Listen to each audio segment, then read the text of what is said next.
Good day, everyone.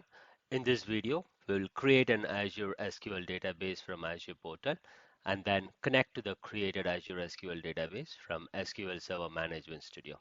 So let's get started. On the search bar, type Azure SQL, click on it, click on create here. We will be concentrating on Azure SQL database. So if we click on this resource type, we have single database, elastic pool, and database server. We will be selecting single database and then we'll click on create here. So I don't have a resource group, so let me create it newly here.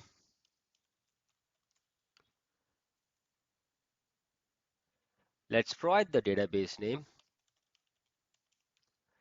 and then if you have a server created already, which is kind of a container which basically consists of all your database, you can either create different servers or you can create one server and then create as many database as required. But in this case, I don't have an existing server, so I'll be creating a new one. So let me provide the server name. Just make sure like everything is green. My location would be East US, and then I will select SQL authentication. So let's provide a login name and also a strong password that will be used at a later stage to connect to this database using SQL Server Management Studio.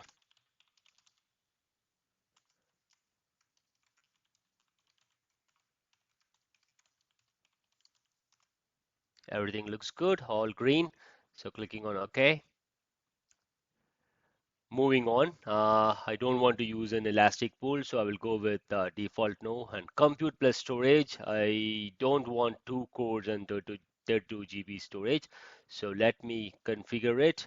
I will basically go with the basic. We have several other things depending upon your requirement you can select, but since this is going to be a test bed, I'm going to select a basic. And for that, the DTU is 5 and the data storage is close to 2 GB. I think that should be fine as of now for me. And then moving on, I will utilize locally redundant backup storage. Click on Next, Networking. So I will go with public endpoint. Allow Azure Services resource to access this server would be S, and also the add current client IP address, I would select it as S. This will make sure like I'll be able to directly connect to the Azure SQL database once I've created using Management Studio. If we don't select it yes right now, then once the database is created, you will basically have to go to the firewall rules and then you need to add your client IP into it just to whitelist that IP. So connection policy would be default and minimum TLS version would be 1.2. So I'll go with the default. Moving on, Microsoft Defender for SQL, I will not enable it now. And everything else would be default. Transparent data encryption, since this is going to be an test database, I will go with the service managed key. But if you want, you can also configure customer managed key. For example, if you have a certificate or key that is created by a CA, then you can definitely use that. Yeah, but as of now, I will utilize service managed key. Moving on, I will go with the default values here, including the maintenance window. Moving on, I will everything else is default, and I will click on create now. So it's going to take some time, maybe like another 2 or 3 minutes to complete. So, yep.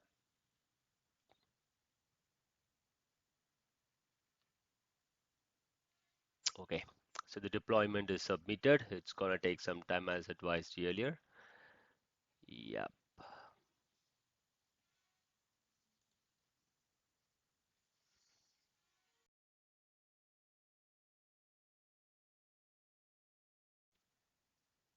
Awesome. The database is created now.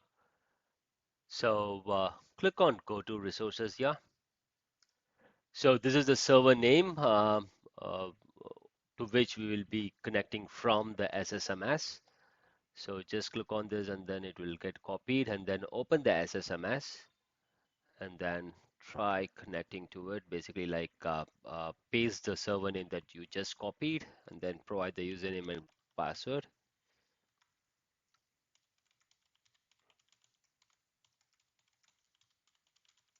Since we have already added our client IP address, yep. So we are logged in.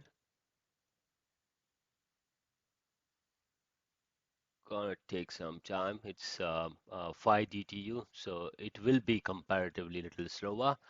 But for any test, I think it should help us out. Let's try creating a table.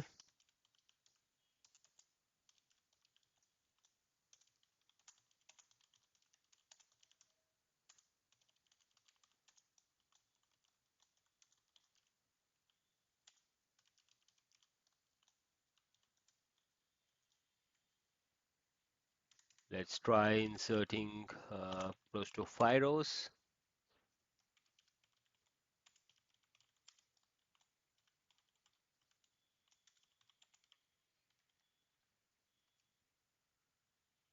It works. Let's try querying the table and see if we can see the 5 rows that we have inserted.